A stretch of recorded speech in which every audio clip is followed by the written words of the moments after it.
দেখি মাত্র এই কয়টা টাকা?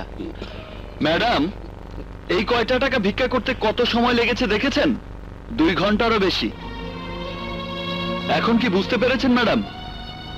আমি আপনার কাছ থেকে দালালির ফিস নেবার জন্য আপনাকে হাসপাতালে নিয়ে যাইনি, নিয়ে গিয়েছিলাম ওই অসহায় ছেলেটির কষ্ট বোঝানোর জন্য। শুনুন ম্যাডাম, প্রাচুর্যের উপরতলায় দাঁড়িয়ে নিচের তলার গরিব মানুষগুলোকে ছোট চোখে দেখবেন না। ধনীর সুখের পাশাপাশি গরিবের দুঃখটাকে বোঝানোর জন্য আমি আপনার সাথে যে ব্যবহার করেছি, তার জন্য আমি সত্যি দুঃখিত।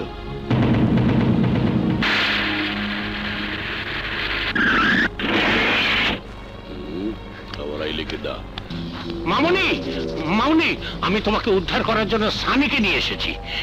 চৈতি, শুধু একবার বল, তোকে এই অবস্থা করার জন্য তোর সামনে ওকে কি শাস্তি দিলে খুশি হবি?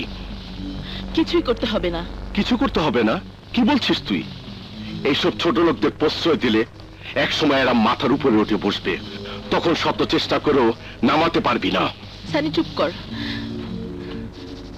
যদি আমার জন্য কিছু করতেই চাস তাহলে আমাকে বাড়ি পৌঁছে দে।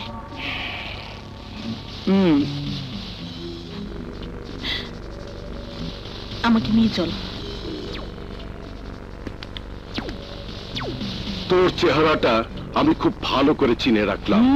চৈতি তোকে ক্ষমা করলো, আমি তোকে ক্ষমা করব না। বড় ভাই, মোগো দেশে একটা কথা আছে, আগের হাল যে দিক যায় পিছের হালও এদিকেই যায়। ওই যা বুঝাইতে চাইছি, বুঝতে পারছেন? আবার সাইয়ে রয়েছেন কে?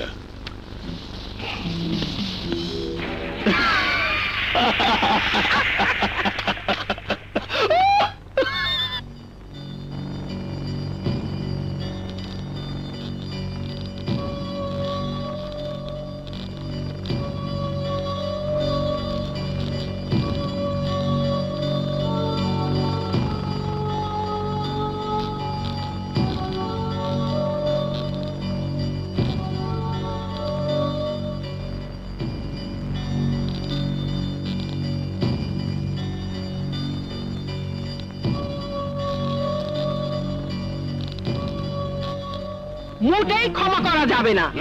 ওকে পুলিশ দিয়ে ধরতে হবে, আসামি করে আদালতে তুলতে হবে, কঠিন শাস্তির ব্যবস্থা করতে হবে। আমার বাবা উকিল ছিল, আমি জানি নারী নির্যাতন